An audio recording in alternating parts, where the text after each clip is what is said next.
ಇನ್ನು Donald Trump ಈ ವಿಚಾರದ ಬಗ್ಗೆ ಮಾತನಾಡಿದ್ದಾರೆ. ನಮ್ಮ ಸೇನೆಯ ದಾಳಿ ಯಶಸ್ವಿಯಾಗಿದೆ, ಭವಿಷ್ಯದ ದಾಳಿಗಳು ಇನ್ನೂ ದೊಡ್ಡದಾಗಿರುತ್ತೆ ನೀವೇನಾದ್ರು ನಮ್ಮನ್ನು ಪ್ರವೋಕ್ ಮಾಡಿದ್ರೆ. ಹೀಗಂತ ಇರಾನ್ಗೆ ಅಮೆರಿಕ ಅಧ್ಯಕ್ಷ ಟ್ರಂಪ್ ಎಚ್ಚರಿಕೆ ಕೊಟ್ಟಿದ್ದಾರೆ. ಇರಾನ್ಗೆ ಶಾಂತಿ ಅಥವಾ ಯುದ್ಧ ಎರಡೇ ಆಯ್ಕೆ ಇರತಕ್ಕಂಥದ್ದು. ಇರಾನ್ ಪರಮಾಣು ಕೇಂದ್ರಗಳು ನಾಶವಾಗಿವೆ, ಪರಮಾಣು ಬೆದರಿಕೆ ನಿಲ್ಲಿಸಲು ನಾವು ದಾಳಿಯನ್ನು ಮಾಡಿದ್ದೀವಿ ಅಂತ. ಪ್ರತೀಕಾರದ ದಾಳಿ ಬೇಡ, ಯಾವುದೇ ಕಾರಣಕ್ಕೂ ನಮ್ಮ ಮೇಲೆ ನೀವೇನಾದರೂ ದಾಳಿ ಮಾಡಿದ್ರೆ ಭವಿಷ್ಯದ ದಾಳಿಗಳು ಇನ್ನೂ ದೊಡ್ಡದಾಗಿರುತ್ತೆ ಅಂತ ಒಂದು ಸ್ಯಾಂಪಲ್ ಕೊಟ್ಟಿದ್ದೀವಿ ಅಷ್ಟೇ. ಒಂದು ಸ್ಯಾಂಪಲ್ ಕೊಟ್ಟಿದ್ದೀವಿ, ಪರಮಾಣು ಸ್ಥಾವರಗಳನ್ನು ಧ್ವಂಸ ಮಾಡಿದ್ದೀವಿ. ಇದನ್ನು ಅಮೆರಿಕ ಅಧ್ಯಕ್ಷರೇ ಹೇಳಿದ್ದಾರೆ.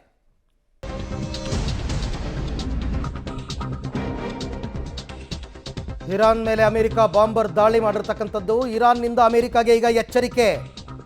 ಇರಾನ್ ಕೂಡ ಎಚ್ಚರಿಕೆ ಕೊಟ್ಟಿದೆ ಅಮೆರಿಕಾಗೆ. ಏನಂತ? ನಾವು ಪ್ರತೀಕಾರದ ದಾಳಿಗೆ ಸಿದ್ಧರಿದ್ದೇವೆ, ಅಮೆರಿಕ ಮೇಲೇ ದಾಳಿ ಮಾಡ್ತೀವಿ ನಾವು ಅಂತ.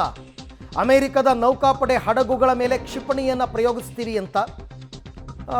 ಬ್ರಿಟಿಷ್, ಜರ್ಮನ್, ಫ್ರೆಂಚ್ ಹಡಗುಗಳಿಗೆ ಹಾರ್ಮೋಸ್ ಜಲಸಂಧಿಯನ್ನು ಮುಚ್ತೀವಿ ಅಂತ ಎಚ್ಚರಿಕೆ ಕೊಟ್ಟಿದ್ದಾರೆ. ಇರಾನ್ನ ಸುಪ್ರೀಂ ಲೀಡರ್ನ ಸಲಹೆಗಾರ ಗುಡುಗಿದ್ದಾರೆ. ಬಟ್ ನೀವು ದಾಳಿ ಮಾಡೋದೇ ಆದರೆ ಹೇಳಿ ಯಾಕೆ ದಾಳಿ ಮಾಡ್ತೀರಾ? ಅಮೇರಿಕದವರು ರಾತ್ರೋರಾತ್ರಿ ದಾಳಿ ಮಾಡಿ ಬೆಳಗಾಗ ಅಷ್ಟರಲ್ಲಿ ಎಲ್ಲ ವಿಮಾನಗಳು ವಾಪಸ್ ಅಮೇರಿಕಾಗೆ ಹೊಟ್ಟೋಗಿದ್ವು.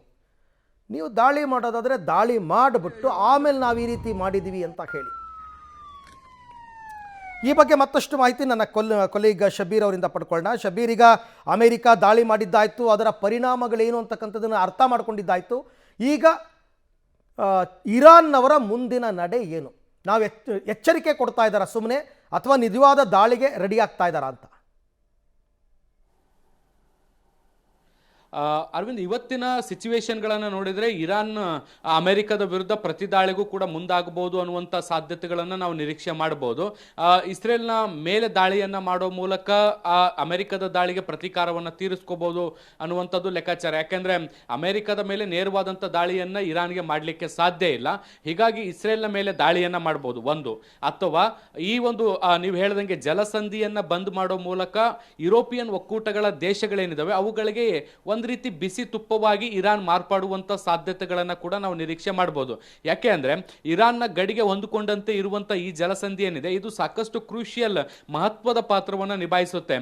ನೋಡಿ, ಇಡೀ ಜಗತ್ತಿಗೆ 15-20% ಕ್ರೂಡ್ ಆಯಿಲ್ ಮತ್ತೆ ನ್ಯಾಚುರಲ್ ಗ್ಯಾಸ್ ಇದೇ ಮಾರ್ಗವಾಗಿ ಹೋಗುತ್ತೆ. ಮತ್ತೆ ಬಹಳ ದೊಡ್ಡ ಪ್ರಮಾಣದ ಟ್ರೇಡ್ ಇದೇ ಮಾರ್ಗವಾಗಿ ನಡೀತಾ ಇರುವಂತದ್ದು.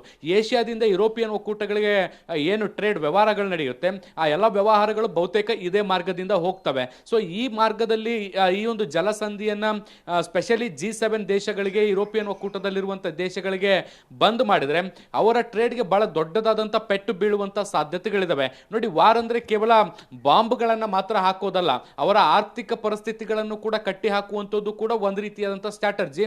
ಬಹುಶಃ ಇರಾನ್ ಈ ರೀತಿಯಾದಂಥ ಪ್ರಯತ್ನಗಳನ್ನ ಮಾಡಬಹುದು.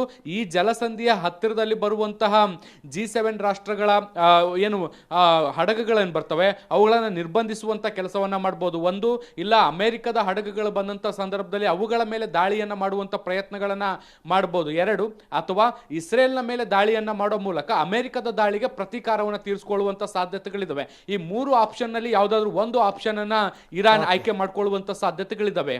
ಥ್ಯಾಂಕ್ ಯು ಶಬೀರ್, ತಮ್ಮೆಲ್ಲ ಮಾಹಿತಿಗೆ ಧನ್ಯವಾದ. ಅಮೆರಿಕ ನೇರವಾಗಿ ಇರಾನ್ ಅಮೆರಿಕ ವಿರುದ್ಧ ಯುದ್ಧ ಮಾಡ್ತಕ್ಕಂಥ ಸಾಧ್ಯತೆಗಳು ಸದ್ಯಕ್ಕೆ ಕಡಿಮೆ. ಯಾಕೆಂದರೆ ತುಂಬ ದೊಡ್ಡ ದೊಡ್ಡ ರಾಷ್ಟ್ರಗಳು ಅವರಿಗೆ ಸಪೋರ್ಟ್ ಮಾಡಿಲ್ಲ ಇನ್ನು.